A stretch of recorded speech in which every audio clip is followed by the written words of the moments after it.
Today we're going to be reading TV Rex by John Nickle.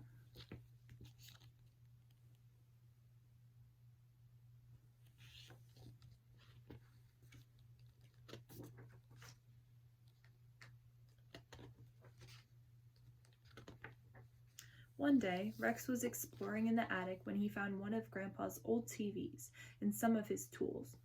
Rex missed Grandpa and all the good times they'd had.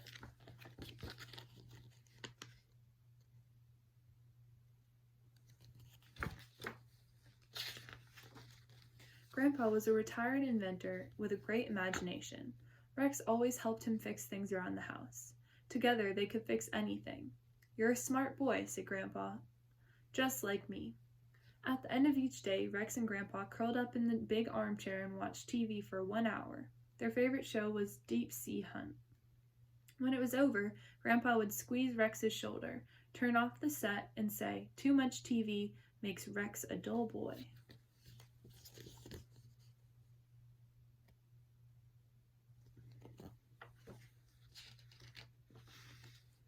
But now that Grandpa was gone, Rex was lonely. He wouldn't even look at his own tools. All he ever did was watch TV. Rex never went outside and never read anything except the TV guide.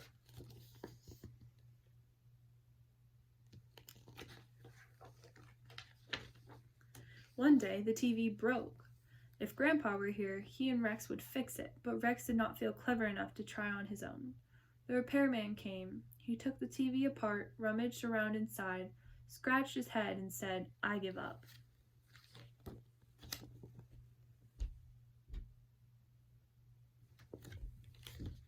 When Rex's glow-in-the-dark wristwatch told him that it was time for Deep Sea Hunt, he crawled into the dark TV and began to cry. He cried and cried until the TV filled with so many salty tears that small fish appeared.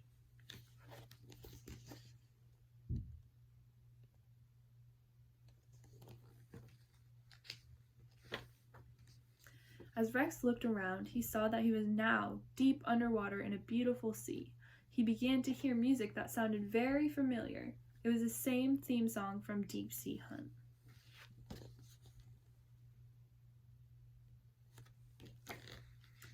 The announcer's voice said, "Today we will study the strange habits of the cave-dwelling Atlantic octopus with our special guest star, Rex."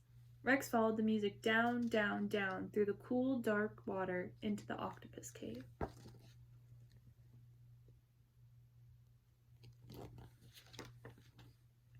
The music came from the great octopus's living room. Rex was delighted to discover that Octavia watched even more TV than he did. 8 times more. Rex settled onto one of her cozy tentacles, and together they watched and watched. Octavision made Rex tired, and after they had seen 32 shows in just 2 hours, he was ready to go to bed. Rex asked his new friend if she could help him get home. She swam off to her private chamber and returned with yet another remote control.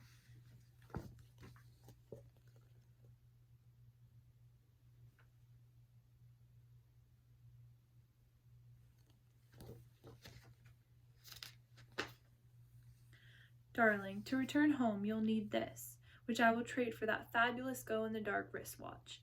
All 8 of my remotes together do not equal the power of this one. The Super Octa-Power remote control. But be careful, press only the..." Zap! Rex was so excited that he started pushing buttons before she was finished explaining. Suddenly, Octavia, the cave, and the ocean were gone.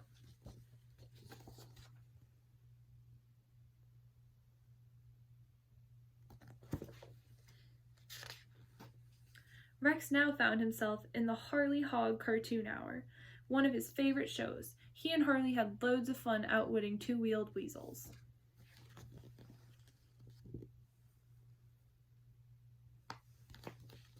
But when they saw what the dastardly weasel had in store for them, Rex frantically changed the channel.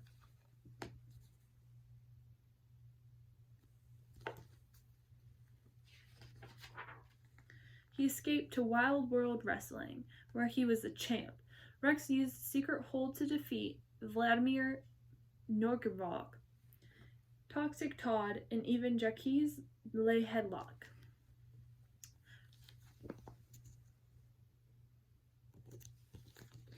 Rex feared no one except Mama's boy Murphy, who was famous for his dirty tricks. Rex knew all he had to do was squeeze the super Octopower remote.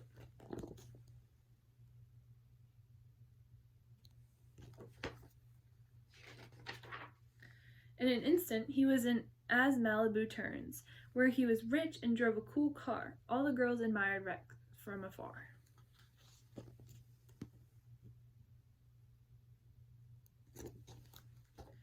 Except for Babs Moore, who wanted to get closer. Zap! Rex escaped just in time.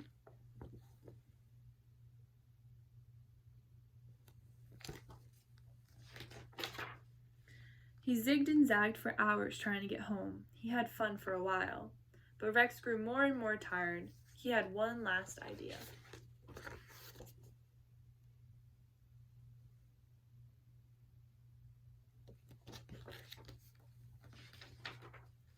He zapped himself into Dr. Bleep in outer space. It was the oldest show on TV, starring the smartest man in the universe. As Dr. Bleep's assistant, Rex helped build Big Mo, a robot to rule the world. He was certain that in return, Dr. Bleep would invent a way for him to get home. But Dr. Bleep couldn't even bring the robot to life. He took the robot apart, rattled around inside, scratched his huge brain, and said, "Young man, I'm afraid this job is too big for even me. I give up."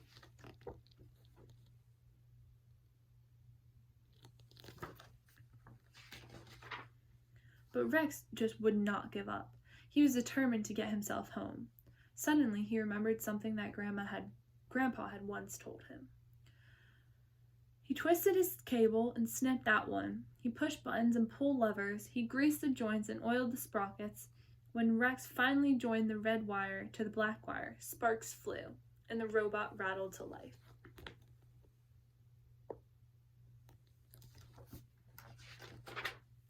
Instead of ruling the world, Big Mo just clanged around the laboratory. He ate chairs, tables, and lamps. He ate beakers, bottles, and microscopes.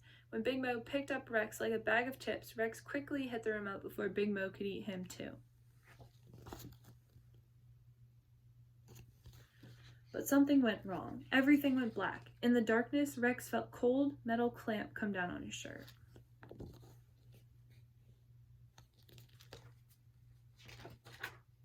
"Rex, how did you get in there?" hollered Grandpa as he ruffled his grandson's hair. "I go to Florida for a couple of months, and this place falls apart." "Did you miss me? I bet you were bored while I was gone.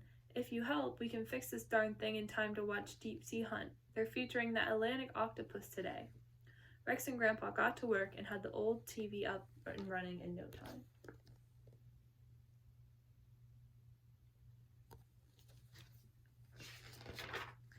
"Remember, Grandpa, only 1 hour," Rex said, swallowing a yawn. Later, he'd tell Grandpa all about his adventures, but for now, it felt good to be safely back at home. They settled into the big armchair to watch their favorite show.